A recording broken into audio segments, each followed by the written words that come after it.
Esse episódio é apoiado por Simple Organic, marca de cosméticos orgânicos, naturais, veganos e cruelty-free. É a primeira marca brasileira com certificação lixo zero, reconhecido internacionalmente. O tempo virou. Mudanças climáticas, aquecimento global, catástrofes ambientais, elevação do nível do mar, escassez de alimento, degradação dos recursos hídricos, extinção das espécies, pandemias... que mais? Tô esquecendo de algo? Bom, já tá claro que ou mudamos a nossa maneira de habitar nesse mundo ou será o fim da espécie humana. Mas calma, sem desespero. Estar informado sobre a realidade é importante, mas mais importante ainda é saber o que fazer com essa informação. Eu sou Giovana Nader e esse é o Tempo Virou, um podcast que irá tratar sobre temas atuais, colocando em pauta os novos tipos de práticas e pensamentos que já estão fazendo a diferença no planeta. Episódios novos toda terça, sempre com a presença de convidados especiais.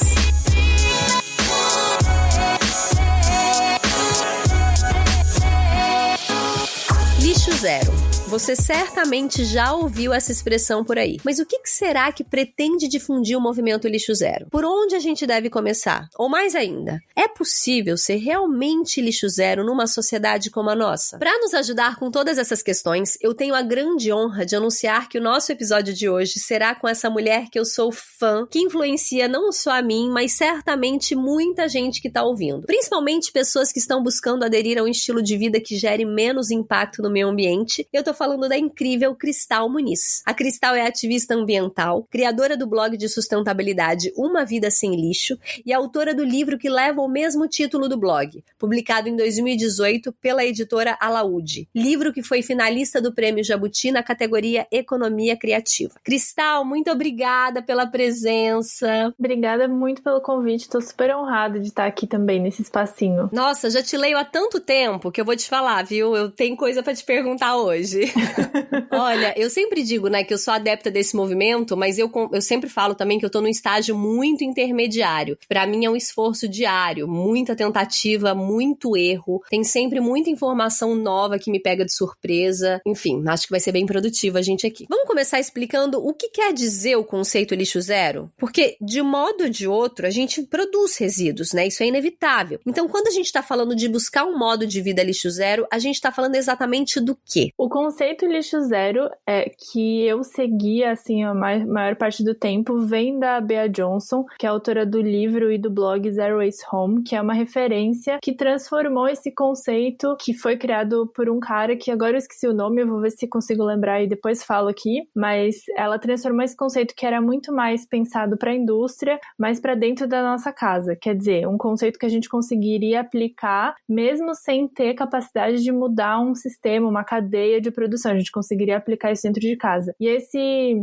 conceito de lixo zero significa não produzir nenhum tipo de resíduo que seja lixo de fato, né? Porque tem essa diferença entre o que é resíduo, que é aquilo que a gente pode reaproveitar, e o que é lixo, que a gente não tem como reaproveitar. Então a ideia é de não produzir nenhum tipo de desperdício, não produzir nada que seja reciclável também faz parte. A ideia não é aumentar ao máximo a reciclagem, porque a reciclagem também é um processo químico, também é um processo complicado que gasta muita energia, que não é 100% eficiente. Então, a ideia é a gente não precisar produzir nenhum tipo de resíduo que vai parar num aterro sanitário, que é justamente esse resíduo que não tem o que fazer, não dá para reciclar, não dá para compostar, não dá para fazer nada. Então, é meio que esse conceito. Mas eu acho que o mais legal é a gente pensar não só no lixo zero como o que tá na nossa lixeira, mas também o lixo invisível, que não aparece na nossa lixeira, que é quando a gente fala de desperdício daí, né? Porque o termo em inglês é zero waste, e o waste é tanto lixo quanto desperdício, né? Tem essa interpretação dupla.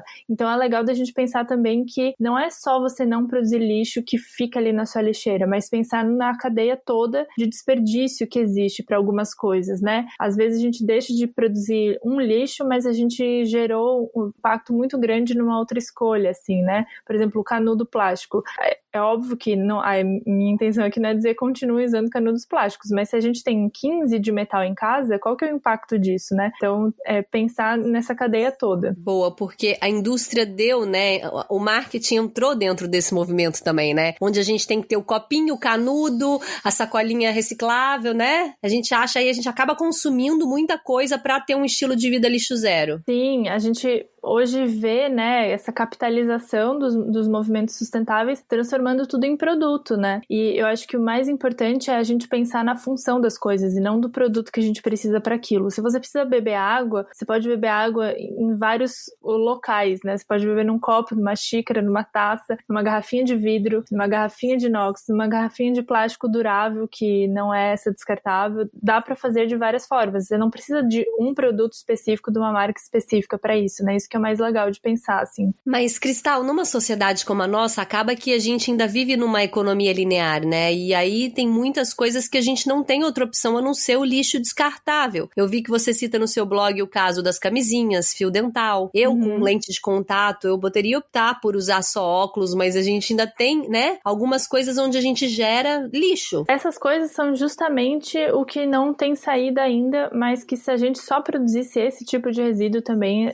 seria muito ok, né? Se a gente só produzisse de resíduo em casa a camisinha e não várias embalagens de plástico, porque uma coisa que a gente esquece quando fala de descartável é que tudo que é embalagem de comida que vem do mercado, ela é essa considerada descartável, porque está sendo usada só para o transporte da comida. Como fazer? Aí não é uma resposta simples, né? Mas tem várias possibilidades que poderiam ser pensadas e estruturadas para fazer. Sim, a gente vai produzir alguns lixos ainda, a gente não tem autonomia, a gente vive numa sociedade que a gente não produz tudo que a gente usa, né? Muito longe disso. Então a gente não tem autonomia para fazer todas as nossas escolhas, mas eu acho que o importante é a gente olhar para as que a gente pode fazer, né? Tem gente que é celíaca, que não consegue comprar comida em loja a granel, ou gente que tem doença crônica que precisa tomar remédio. Óbvio que vai gerar esses resíduos, mas são questões de saúde, né? Daí a gente foca nas outras coisas. Dá para diminuir o consumo de roupa, dá para diminuir o consumo de sapato, dá para gerar menos desperdício de comida em casa, jogando menos comida fora. Dá para fazer várias outras coisas daí, né? A gente foca no que dá para fazer, porque afinal de contas tem um montão de coisas que a gente pode mexer na nossa vida. E é interessante a gente falar também que o movimento lixo zero, ele não se trata apenas dos consumidores, né? Como você falou da Bea Johnson, que se inspirou num modelo de, enfim, que já é imposto pelas algumas empresas. A gente tem que ver também que tem outras pontas da sociedade, empresas, governos, que podem ser agentes desse movimento lixo zero, né? Como que entraria? No começo a gente pensa muito na nossa lixeira. Comigo foi assim, né? Eu vou reduzir todos os meus resíduos. Só que depois, quando você passa a estudar um pouco, você vê que o buraco é muito mais embaixo, né? Então, por mais que eu esteja diminuindo aqui na minha casa, essas coisas continuam sendo usadas e continuam sendo impactantes por aí, né? Eu acho que o que a gente tem que pensar é que um lixo, ele já é um problema porque ele foi pensado para ser assim, né? O lixo, ele existe porque quando foi pensado aquele produto, seja a embalagem dele ou seja o próprio produto, não foi pensado para ele ser 100% reaproveitado de uma maneira bem eficaz depois, né? Então, que é o conceito do berço ao berço, né? Que é do livro Cradle to Cradle.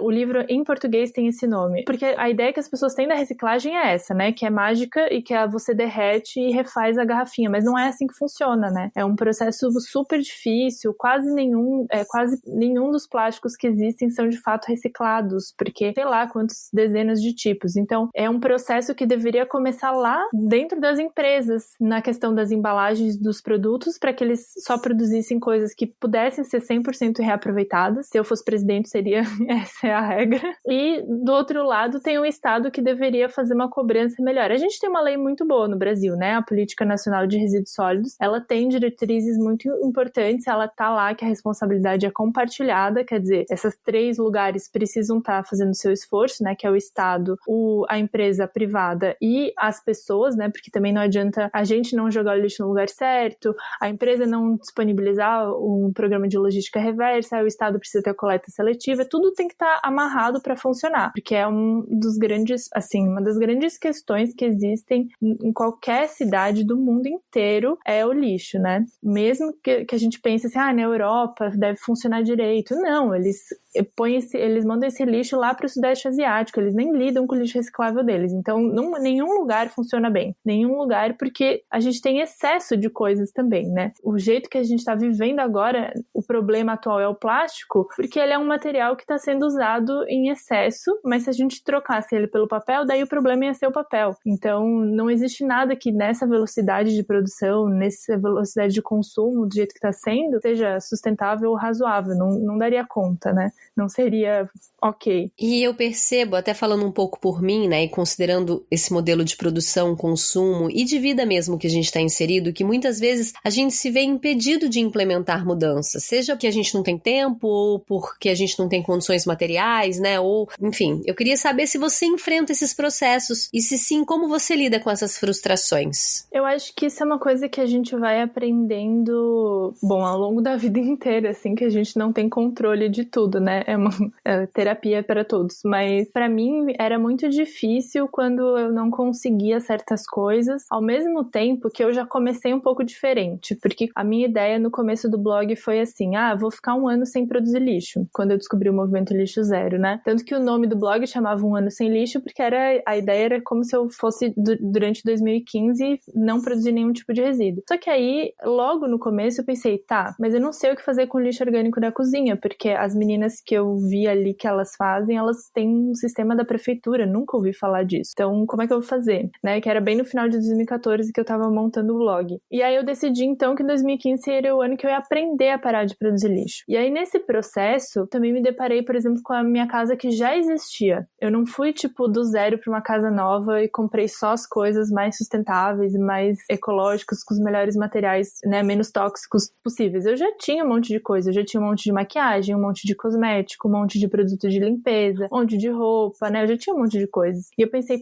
mas se eu jogar isso tudo fora e comprar as versões ecológicas, também não vai ser sustentável, porque também vou estar gerando desperdício, né? E nesse processo todo foi de, então eu vou terminar as coisas conforme elas forem acabando, eu vou substituindo, se possível, assim, né? Vamos ver como é que vai funcionar. Então, as coisas que acabaram mais rápido foram cosméticos que a gente usa sempre, né? Como pasta de dente, shampoo e condicionador. E daí eu fui atrás de versões que produzissem menos lixo, que fossem mais naturais, enfim, fui tentando descobrir o que existia de opção, né? Porque também não era uma coisa que era dada, assim, que eu sabia que existia opção. Eu fui tentar descobrir que opções existiam, se existiam. E algumas coisas eu não conseguia resolver muito bem na hora. E aí era meio triste, né? Eu ficava frustrada mesmo. Mas eu acho que é justamente daí virar a chave de, ao invés de ficar olhando para o que você não consegue, você olhar para o que você já conseguiu, né? Acho que até o termo lixo zero traz isso também, dessa perfeição, né? De chegar no zero.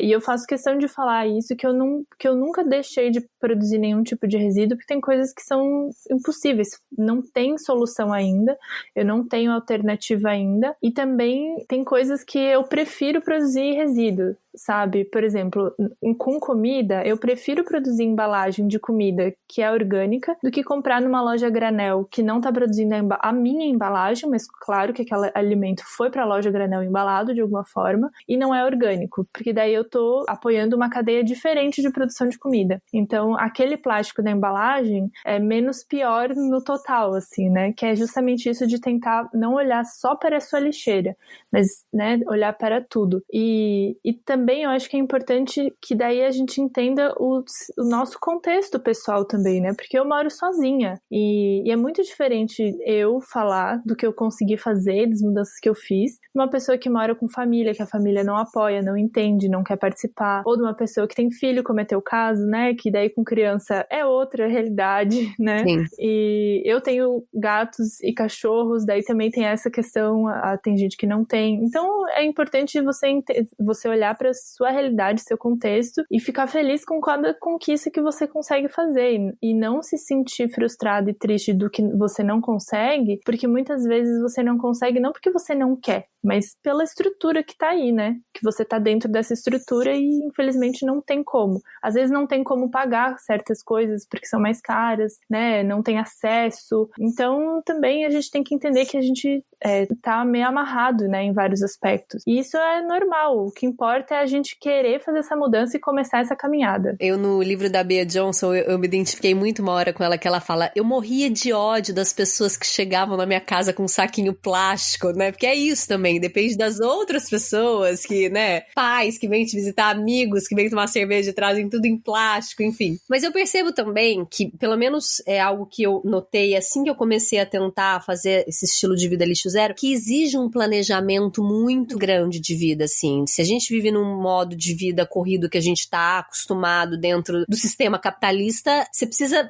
ter um ritmo mais slow. Tenho acompanhado pelas suas newsletters que você vem buscando muito isso, né? Como que tá sendo esse processo? Qual é o planejamento que você, se você puder dar alguma dica pra gente de planejamento, de uma vida mais lenta, como implementar isso? Eu acho que a coisa mais básica necessária, assim, é a gente se organizar, de verdade, assim, a gente saber se organizar, saber se planejar, ter um planejamento de semana, de vida, e é pra isso a minha musa maior, eu recomendo todo mundo que leia todo o blog dela, da Thaís, que é a Thaís Godinho, do Vida Organizada, que assim, tudo que eu sei sobre organizar minha vida veio de lá. Então, eu acho que isso é super essencial, porque como é que você vai se planejar para cozinhar comida, porque daí você não vai comer comida processada, daí você vai cozinhar comida do zero, daí você precisa comprar, daí você precisa ter as coisas. Cozinhar é a coisa mais difícil que tem, né? Pra manter uma coisa funcionando ali na sua cozinha funcionando é uma coisa que dá muito trabalho, gera muita sujeira, enfim. Mas eu acho que isso que é importante, assim. E uma coisa que eu sempre falo pras pessoas é não tentar trocar tudo de uma vez só e começar uma coisa por vez, assim. Então, você vai trocar o sabão. Quando você estiver 100% adaptada com o sabão, não tá faltando mais ingrediente, você já sempre tem as coisas em casa, quando acaba você faz rapidinho, tá tudo certo, gostou, aí você troca uma outra coisa, sabe? Pra você não se sobrecarregar também, né? Porque assim, se a gente tentava mudar várias coisas ao mesmo tempo, é óbvio que não vai dar certo, porque às vezes muda só o produto, às vezes muda o jeito de usar, às vezes deixa de usar um produto e usa outro. Então a gente precisa entender como as coisas funcionam e ver se a gente gosta também. Porque assim, lavar o cabelo produzindo menos lixo tem várias opções, né? Não necessariamente a que eu uso, que é o shampoo sólido, saponificado, vai ser a que você vai gostar. Você pode querer lavar o cabelo só com água, ou com bicarbonato e vinagre, ou com shampoo saponificado. Tem várias opções, né? Então a gente tem que descobrir o que a gente gosta, né? O que eu busco hoje em dia na vida, que você comentou das newsletters, é justamente estar presente na vida, assim, estar aqui, sabendo que eu tô aqui vivendo, sabe? Me sentir viva de fato. E agora na pandemia tá muito difícil, porque a gente tá fazendo tudo via telas, né? Então, essa mediação via telas é muito complicada e a gente não percebe a velocidade que as coisas acontecem. Eu acho que, assim, a gente precisa de planejamento, mas também eu, hoje em dia, gasto muito menos tempo fazendo as coisas, sabe? A minha vida ficou mais slow por causa do lixo zero, porque eu não preciso ir no mercado todo dia. Eu faço os meus cosméticos e produtos de limpeza que eu faço são muito simples, é muito rápido e o que eu tenho garantido são os ingredientes em casa, que é bicarbonato, álcool, sabão de coco, uns óleos vegetais essenciais. Isso você acaba comprando em mais quantidade mesmo, normalmente. Então, quando acaba o desodorante, eu vou lá e faço, já tem tudo em casa, né? Então, é muito mais rápido que numa farmácia ou no mercado e dura muito tempo. E aí eu fui cada vez precisando de menos coisas. Então, eu deixei de, por exemplo, fazer as unhas, então é uma preocupação a menos. Eu não pinto cabelo, então também não tem essa questão, não vou no salão nunca, não faço sobrancelha, tipo, que eu precise num lugar fazer, eu tiro um pouquinho em casa. Claro que eu tenho ali meu privilégio de, tipo, não precisar fazer essas coisas, me sentir confortável, né, dentro da minha pele, que é um processo também, né, não é fácil pra todo mundo. Mas conforme eu fui tirando as coisas, eu fui precisando de menos, sabe? Então, acaba que vai sendo uma coisa puxando a outra. Reverbera dentro de você também, né? E é legal pontuar também que você citou aí os seus cosméticos.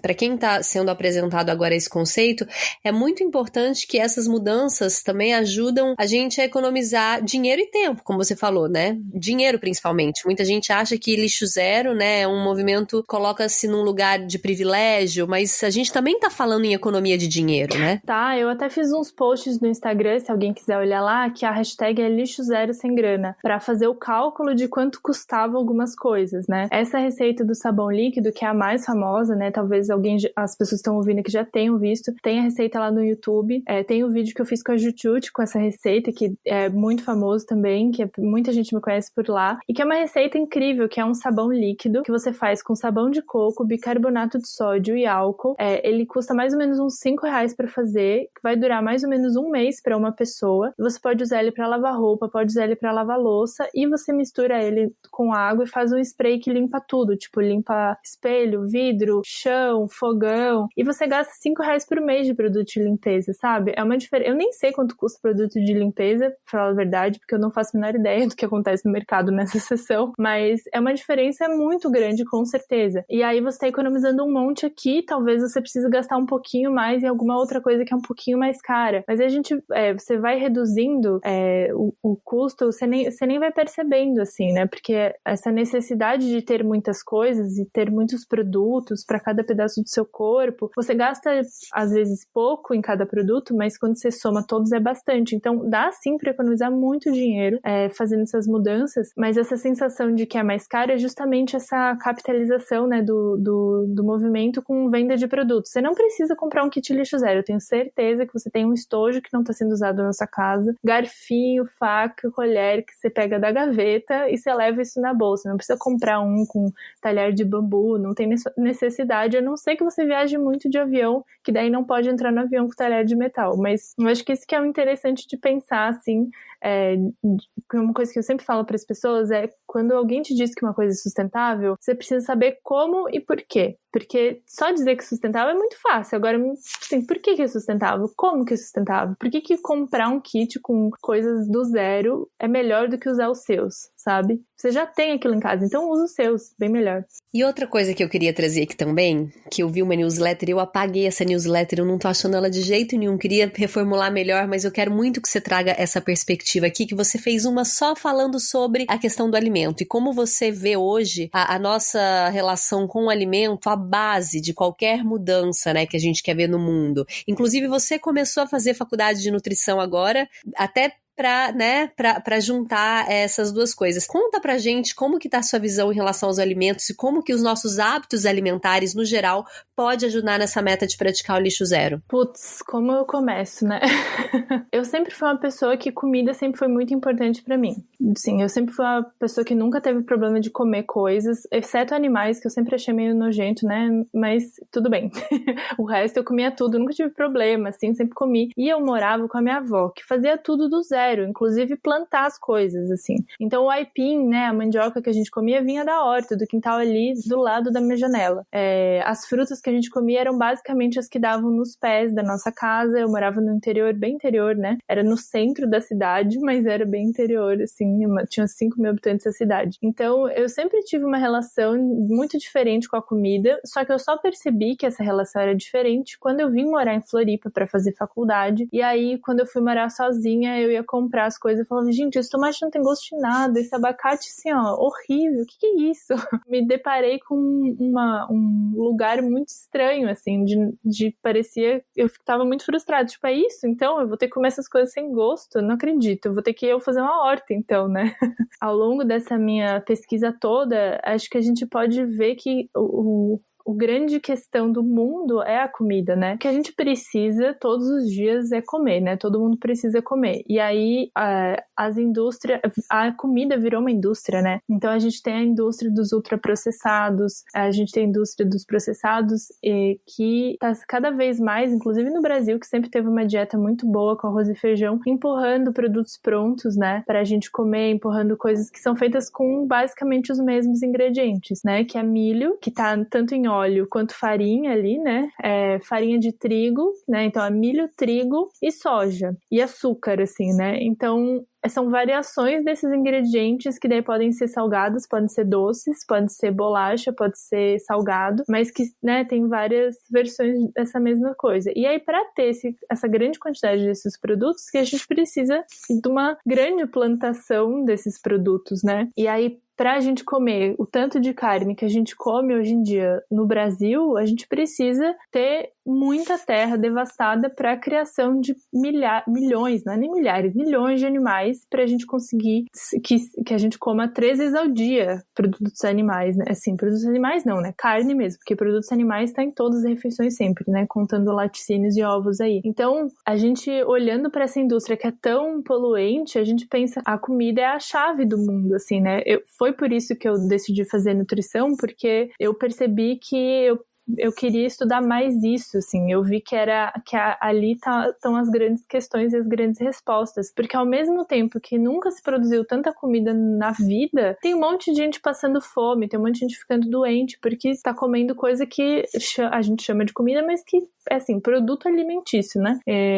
Que não tem nutriente nenhum, não tá nutrindo o corpo dessas pessoas, não é uma coisa saudável. E cada vez mais a gente tá vendo uma questão assim de desigualdade acerca da comida, né? Tem os desertos alimentares que as pessoas não têm feira. A minha mãe mora lá no interior onde eu morava e a gente comia muito bem porque a gente plantava, mas nem todo mundo planta. E lá, assim, no interior é onde estão os produtores do estado aqui de Santa Catarina. E minha mãe não acha nenhuma feira orgânica, ela não consegue, não tem feira orgânica. Assim, ao redor dela só tem produtor de comida, mas é produtor de monocultura, basicamente. E aí não tem feira orgânica no meio da área rural. Isso é um absurdo, né? Isso é um deserto alimentar. Aí isso é uma questão também de distribuição aí de comida. E aí também, né, o lixo que se gera e o impacto que se gera nessas produções de monocultura é muito grande para a biodiversidade, né? As queimadas e desmatamento que acontecem hoje no Pantanal, na Amazônia, são para esse tipo de produção, né? Elas são para criar gado ou para plantar soja. E a gente vai perdendo aí, infinitas coisas, uma lista infinita de coisas que a gente perde, né, nesse processo de devastamento. E quer dizer, a gente tá perdendo a nossa vida, a nossa possibilidade de estar vivo e saudável no mundo para produzir uma coisa que a gente não precisa como necessidade, assim, ter 3 vezes ao dia carne no prato. Então, afora as questões éticas, né? Isso daí também tem outro capítulo enorme. Então, é uma questão que está muito errada, assim, né? E a gente tem uma biodiversidade imensa, a gente é um país tropical que poderia estar produzindo dezenas de coisas maravilhosas aqui, e a gente vai no mercado e tem as mesmas coisas, sabe? Tipo assim, jabuticaba, pitanga, que são coisas nossas, não tem, mas tem aspargo, tem avocado que vem do Chile, sabe? A gente tá fazendo uma coisa que não precisava, a gente podia estar aqui, a gente é um dos países mais ricos do mundo, se a gente pensa plantas e coisas que a gente tem aqui, enfim.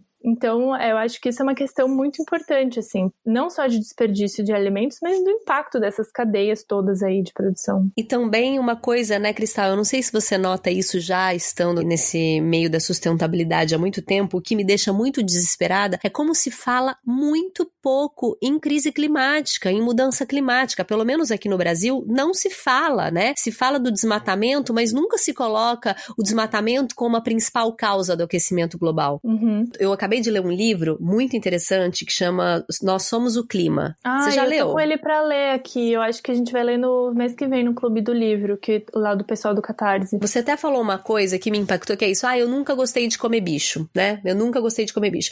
Mas eu sou tipo assim, eu fui criada dentro de uma indústria e de um modelo de consumo e de um hábito alimentar que eu comi carne a minha vida inteira. Então, pra mim, eu imagino que pra muita gente também, tirar a carne é um esforço muito difícil, né? Uhum.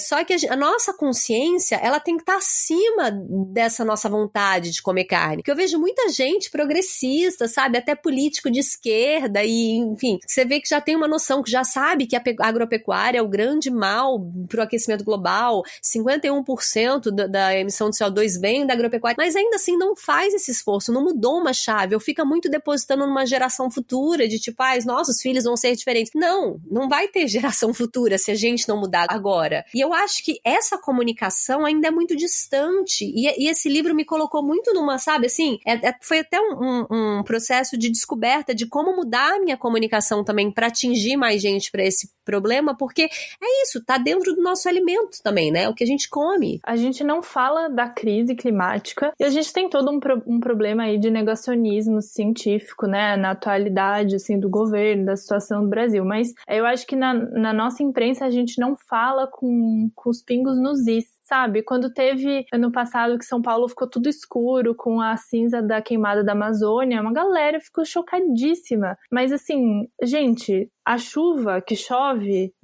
sabe, no centro do país, na América Latina inteira, vem da Amazônia. Então, se a gente desmata lá, não vai mais chover aqui pra baixo, sabe? E a gente não consegue conectar essas coisas porque a gente não fala exatamente com essas palavras. E se a gente sabe que isso acontece, daí a gente fala, então peraí, então talvez desmatar lá não seja a melhor das ideias mesmo, porque a gente tá tão longe que a gente fala, nem vai chegar nada aqui pra mim. Qual que é o problema, entendeu? Tipo, essa floresta tá ali em pé, não faz nada, não tem função nenhuma. É isso que a gente precisa falar, não, peraí, olha só, ela já teria função se ela não quisesse fazer nada, porque a natureza já tem a sua função intrínseca aí, né, apenas de existir. Mas ela tem funções sim. Aqui em Santa Catarina, especificamente, a gente tem vivido muitas secas. Cada ano tá mais seco. E tem tudo a ver com as queimadas do Pantanal e da Amazônia, porque a chuva não vai chegar aqui, né? Os rios voadores, se você nunca ouviu falar disso, pesquisa rios voadores da Amazônia, que é lindo, inclusive, né? É maravilhoso, porque evapora e desce, é um rio mesmo de água que vem pelo céu e faz chover aqui embaixo. Então, eu acho que isso é uma grande frustração. E acho que a gente entender que a comida tem todo esse impacto faz a gente questionar as empresas que querem avançar e produzir cada vez mais essas coisas também. Porque não é diretamente, né, que acontece essa mudança. Não é assim, você deixa de comer uma coisa e diretamente se planta uma árvore lá na Amazônia. Não é assim que funciona, né? Mas a gente questionar isso e falar sobre isso faz com que as empresas fiquem cada vez mais atentas ao que elas não vão poder continuar fazendo, né? Quanto mais informação as pessoas tiverem, mais vai ser questionado o modelo, né, do que se produz e como se produz, assim, como vocês têm coragem de produzir isso e falar que isso é saudável. Eu já descobri que não é, então parem de produzir, né? Agora entramos na nossa biblioteca ecológica.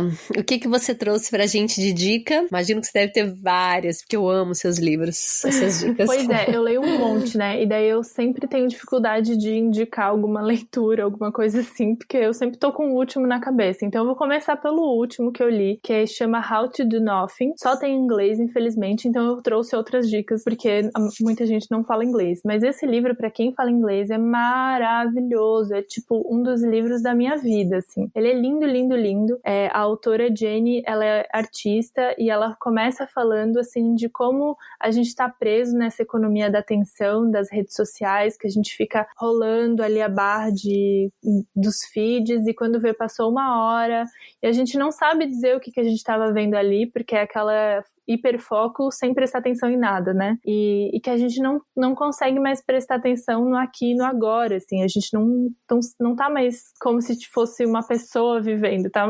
Essa pessoa zumbi, assim, que tá hiperconectada e que tá também...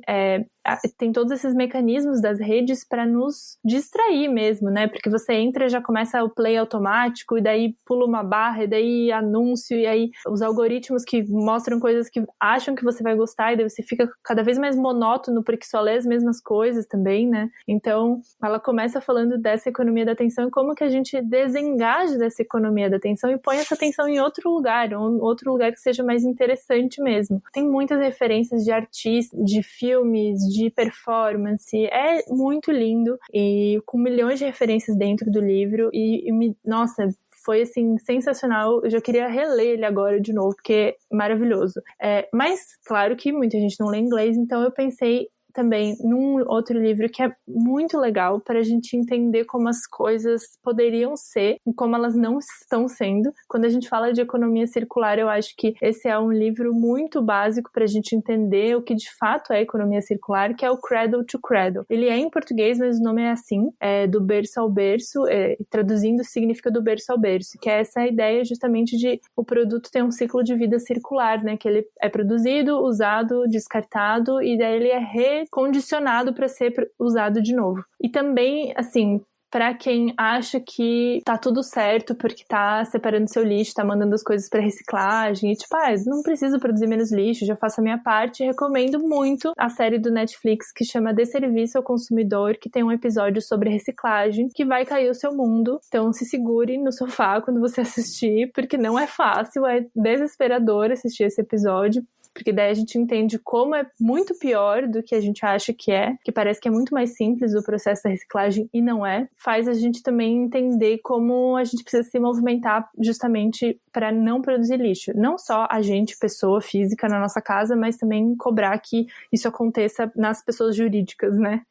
Que isso aconteça para fora. Bom, a minha dica hoje é um podcast que se chama Panela de Impressão, da Elaine de Azevedo. Elaine é nutricionista, socióloga da alimentação alimentação, professora universitária, e ela fez um podcast só para falar sobre comida, porém com um olhar para a cultura contemporânea, comportamento coletivo e individual. Os episódios são um mais interessantes que o outro, que tem todo o olhar sociólogo dela. Eu indico muito um episódio que fala orgânico é para todo mundo, que a gente sempre fica naquela de que orgânico é elitista, como acessibilizar, e ela traz questões muito importantes pra gente olhar o mundo pelo âmbito da nossa alimentação, da nossa comida. Então tá aí minha dica de hoje. Já anotei aqui, fiquei super curiosa. Gente, e lembrando que essas dicas que a gente deu aqui, bem como todas as outras dicas que a gente já deu no quadro Biblioteca Ecológica desse podcast, tá tudo no nosso Instagram. Então sigam a gente, o Tempo Virou, lá no Instagram. Cristal, é isso. Muito obrigada, viu, pelo seu papo. Tão enriquecedor como sempre. Ai, obrigada. Foi tão rápido. Hoje eu queria ficar mais aqui. Não é? Gosta de falar. Gente, quem não conhece ainda a Cristal, não deixem de acompanhar o blog, as newsletters, os vídeos de YouTube, o Instagram. Tem reflexão bacana em todos os lados. Por mais que ela fale que ela é slow, que ela quer ficar menos na internet, mas ela na internet é necessária. Eu realmente estou em todos os lugares mesmo. E é isso. Nossa intenção aqui nesse episódio foi mostrar que não tem nada de radicalismo nesse movimento lixo zero, que na verdade cada pessoa tem o seu próprio processo no sentido de perseguir uma meta de redução de resíduos não recicláveis, né? Claro que como toda mudança vai exigir da gente perseverança, muita serenidade para lidar com as frustrações. Aliás, perseverança e serenidade são duas palavras que não pode faltar nunca no dicionário de uma ativista ambiental. Portanto, seguimos juntas e nos vemos na próxima semana.